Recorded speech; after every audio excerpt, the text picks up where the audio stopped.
જિજ્ઞાસા મકાન મંદિર કે ઓફિસ સહિતના સ્થળેથી ચોરીની વાત હવે જૂની થઈ, કારણ કે ભેજાબાદ શખ્સોએ હવે નવી મોડસ ઓપરેન્ડી અપનાવી છે। ચોરી કરવા માટે શખ્સો બેંક લોકરને પણ હવે ટાર્ગેટ કરી રહ્યા છે। જૂનાગઢમાં પણ કંઈક આવી જ ચોરીની ઘટના સામે આવી, જ્યાં બેંક ઓફ બરોડાની એમજી રોડ શાખા બેંકના લોકરમાંથી ચોરી થઈ છે। ભેજાબાદ શખ્સોએ ફરિયાદીની ખોટી ઓળખ આપીને બેંક કર્મચારીને વિશ્વાસમાં લીધો અને બેંકના લોકરમાંથી 13,94,000ની કિંમતના ઘરેણાંને ઉઠાવી લઈ ગયા। હિમાંશુ ત્રિવેદી નામના લોકર ધારકને જ્યારે જાણ થઈ ત્યારે તેણે તરત જ પોલીસમાં ફરિયાદ આપી।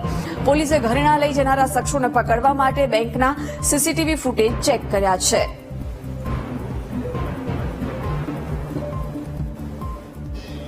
વિગતો સાથે સંવાદદાતા જય જોડાઈ ગયા છે। જય, બેંકના લોકરમાંથી જ ચોરી થઈ છે, દાગીના ઉઠાવી ગયા છે ચોર, શું અપડેટ?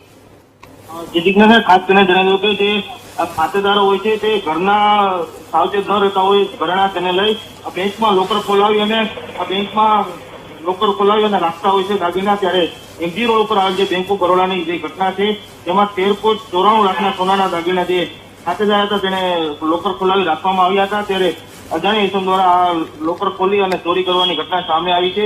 ત્યારે હાલ આ સમગ્ર ઘટનાને લઈને પોલીસે તપાસ હાથ ધરી છે। જી બિલકુલ જય, આભાર જાણકારી આપવા બદલ।